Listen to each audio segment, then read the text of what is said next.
So hello বন্ধুরা, আশা করি তোমরা সবাই খুব ভালো আছো আর আমিও ভালো আছি। দেখতেই পাচ্ছ একটা খাওয়া দাওয়ার ব্লগ। আগের দিন ছিল শুক্রবার আর মসজিদে একটা খাওয়া দাওয়ার ব্যবস্থা ছিল, তো সেটা কী খাওয়া দাওয়া হলো, কীভাবে রান্না হলো, খাওয়া দাওয়া সব কিছুই থাকবে। তো একেবারে মিস করো না, ওটা দেখো, দুর্দান্ত একটা ভিডিও হতে চলেছে। সকাল সকাল আমরা চলে যাচ্ছি, যেহেতু মসজিদে রান্না হবে জুম্মার লোকজন খাওয়ানোর জন্য। তো আলু আছে, চাল আছে আর কিছু সবজিগুলো নিয়ে আমরা চলে যাচ্ছি। আরও কিছু মালপত্র আছে, সেগুলো পরে আসবে। তো এগুলো নিয়ে আমরা কাটাকাটি শুরু করবো এখন, বাকিটা পরে দেখাই। তো দেখতেই পাচ্ছেন মসজিদে এসে কিন্তু আমরা সবজিগুলো কাটতে শুরু করেছি। আমি গাজর কাটছি আর আমার সামনে আলু ছেলা হচ্ছে, পেঁয়াজ কাটা হচ্ছে, এদিকে বর্দা লঙ্কাগুলো কাটছে। তো সবাই মোটামুটি কাজে ব্যস্ত। আর সকাল থেকে কিন্তু আমরা কেউ তেমন কিছু খেয়ে আসিনি, তো তার জন্যে এদিকে মিন্টু টিফিন বানাতে ব্যস্ত। মুড়ির সঙ্গে যাবতীয় যা টমেটো ছিল, পেঁয়াজ ছিল, সব কিছু দিয়ে আমরা একটা মশলা মুড়ি টাইপের বানাচ্ছিলাম, যেটা আমরা তখন খাবো সবাই। তো ওদিকে খাওয়া দাওয়া আমাদের শুরু হলো, সকালের টিফিন।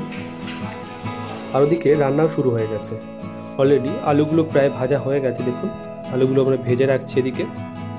আর তার আগে ডালে দেওয়ার জন্য যে ভেজিটেবল ডাল হবে, ডালের যে ভেজিটেবলগুলো সেগুলো ভাজা হয়ে গেছে। গাজর, বিনস যেগুলোই ছিল, ক্যাপসিকাম, সবগুলোই কিন্তু আমরা ভেজে রেখেছি। এদিকে ডালটা যেমন হাত ঘষা করে বাড়িতে চাপানো হয়, ডালের মধ্যে তেল, হলুদ সব কিছু দিয়ে এটা মেশানো হয়ে গেছে। এদিকে দেখুন মাংস কাটতে শুরু করেছে এরা। তার মধ্যে এদিকে দেখুন পটলগুলো আমাদের ভাজা হয়ে গেছে। একটা ডাল হবে ভেজিটেবল ডাল, আর আরেকটাতে শুধু মাংস থাকবে, আলু পটল একসঙ্গে থাকবে। তো আলু আর পটলগুলো আমরা আগে থেকে ভেজে নিয়েছি। আর এখানে মাংসটা একদম আলাদা বা ইউনিক স্টাইলে রান্না হচ্ছে। প্রথমে মাংসতে শুধু গুঁড়ো লঙ্কা, তেল এবং লবণ দিয়ে মাংসটা কষানো হয়েছে। এবং দেখুন মাংস কষাতে কষাতে এদিকে আমাদের কিন্তু ডাল ফালগুলো আগে কমপ্লিট করে নিয়েছি। দেখুন ভেজিটেবল ডাল কমপ্লিট হয়ে গেছে, দেখালাম। এটাতেও ডাল আছে, একটা তো ধরেনি।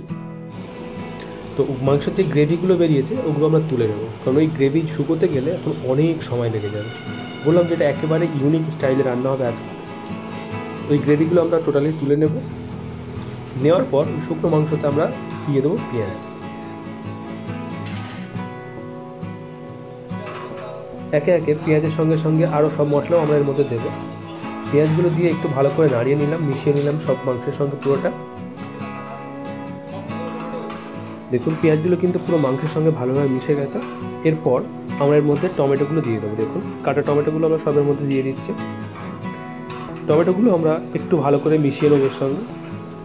তো টমেটোগুলো একটু ভালো করে মেশানোর পর দেখুন কাঁচা লঙ্কা আছে, সেগুলো আমরা ওর মধ্যে দিয়ে দেবো। এরপর একে একে সব মশলাই আসবে, যেমন আদা রসুন পেস্ট দিয়ে দেবো। প্রথমে আদা পেস্ট আমরা দিলাম, এরপর আসবে রসুন পেস্ট।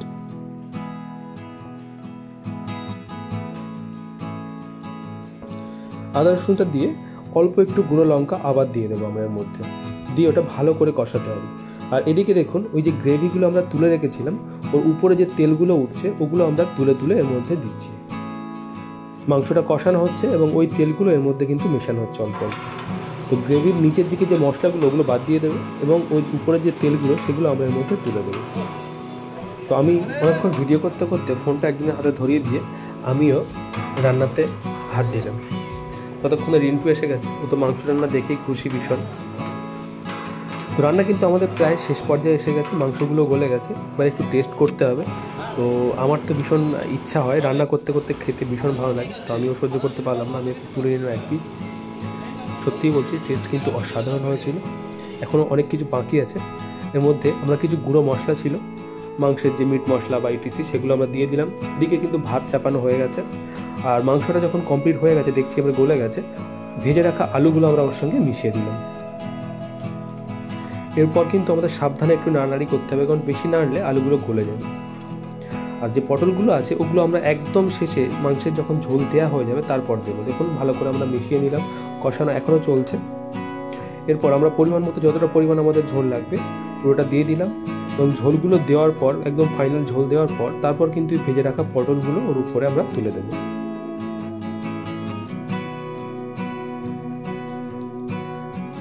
তো যারা এইভাবে সবজি দিয়ে মাংস রান্না করেন না বাড়িতে, একবার করে দেখবেন কতটা টেস্টি হয়। এর যে পটলগুলো হয় বা যে কোনো সবজির সঙ্গে আপনি দেবেন, সেইগুলোর টেস্ট কিন্তু অনেক হারে বেড়ে যায়। তো এর লাস্ট যে মশলা কিছু জিরে বাটা ছিল, কাঁচা জিরে মরিচ বাটা, সেটা আমরা ওর উপরে দিয়ে দিলাম। এবার দেখুন উপর থেকে গার্নিশ করে দেবো ধনে পাতা দিয়ে। ধনে পাতা যেগুলো কুচে রেখেছিলাম সে কোচা ধনে পাতা দিয়ে দেবো। আর ধনে পাতা দেওয়া মানে বুঝতেই পারছেন রান্নাটা হয়ে গেছে। তো ফিনিশিংটা দেখুন কি দারুণ লাগছে এটা। দিকে রান্না যখন কমপ্লিট হয়ে গেছে বাড়িতে আসবো, যেহেতু শুক্রবার তো মসজিদে আবার যেতে হবে। বাড়িতে ততক্ষণ এসে গোসল করে নেবো, রেডি হয়ে নেবো। এতক্ষণ দেখলে রান্নাবান্না তো হলো মসজিদে, বাড়িতে এসেছিলাম গোসল করার জন্য। তো গোসল করা হয়ে গেছে, এখন মসজিদে যাব, প্রথমে নামাজ হবে, আর নামাজের পরে সবার জন্য খাওয়া দাওয়ার ব্যবস্থা থাকবে। তো সেগুলোও করতে হবে, অনেক কাজ আছে, যদি সম্ভব হয় ভিডিওতে তোমাদেরকে দেখাবো। তো এখন যাই নামাজ পড়তে, পরে দেখা হচ্ছে আবার। তো নামাজের পরে ওদের প্লেটিং শুরু হয়ে গেছে। দেখুন প্লেট, এক একটা প্লেটে কিন্তু যেমন আপনারা আগেও আমার ভিডিওতে দেখেছেন রোজার সময় এক একটা প্লেটে 4 জন বসে। এখানে আমরা 4 জন করে বসতে দেবো, যদি কেউ ইচ্ছাকৃত আরও বেশি বসতে চায় বসতে পারে। যার যার বন্ধুরা আছে বা নিজেরা, সবই তো গ্রামের মানুষ, কোনো অসুবিধা নেই। তো প্লেটের সাইড দিয়ে আমরা ডাল দিয়ে দিচ্ছি, আর মাঝখান থেকে ওই মাংসের যে তরকারিটা সেটা আমরা দিয়ে দিচ্ছি।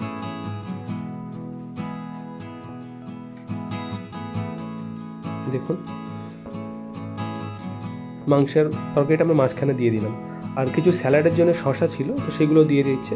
এইভাবে প্লেটিংগুলো আমাদের দেখুন, সব প্লেটগুলো আপনাদের দেখাই কি দারুণভাবে প্লেটগুলো সব কমপ্লিট আছে। এই প্লেটগুলো এবার আমরা দস্তরখানের ওপর সবার জন্য খেতে দিয়ে দেবো। তো আপনাদের ওখানে মসজিদে যখন খাওয়া দাওয়া চলে কীভাবে খাওয়া দাওয়া হয় বা কোন স্টাইলে হয় একটু কমেন্টে অবশ্যই জানাবেন। আমরা তো এইভাবেই খাওয়া দাওয়া দিই মসজিদে। আর এতে কি হয়, সবাই সবার সঙ্গে একসঙ্গে খেতে পারে, সবার মধ্যে মিল মহব্বত বা ভালোবাসাটা বেড়ে যায়। দেখুন সবাই খেতে শুরু করেছে, একটা প্লেটে 4 জন, বা যারা অনেকে বন্ধুরা আছে 5 জনও বসে গেছে। কয়েকটা প্লেট, সবার প্লেট তো দেখানো সম্ভব নয়, সবাই পছন্দও করে না, বাট কয়েকটা প্লেট আমি আপনাদেরকে দেখাবো। দেখুন যেমন এই একটা সারাফতটা বসে আছে, মশাদুল, সারাফত, জামির, আজিম, এরা বসে আছে। তো ওদের প্লেটটা একটু দেখাই। ওরাও আমার দিকে হাত দেখাচ্ছে। তো খাওয়া দাওয়া সবারই শেষের পথে, এবার আমরাও ভীষণ কষ্ট হয়ে গেছিলো, তবু আমরা বসে গেলাম। আমাদের প্লেট 5 জন বসেছিলাম, আমি, পিঙ্কু সবাই আমি 5 জন বসেছিলাম। তো সবারটা দেখালাম না, আমারটা দেখাচ্ছি। আর এই ভিডিওটা খুব বেশি লম্বা করব না, ভিডিওটা এখানেই শেষ করব। দেখা হবে আবার অন্য কোনো ভিডিওতে। যদি এই ভিডিওটা ভালো লেগে থাকে প্লিজ সবাই শেয়ার করে দিও, আর কমেন্ট করে জানিও কেমন লাগলো। বাই বাই, ভালো থাকবেন সবাই।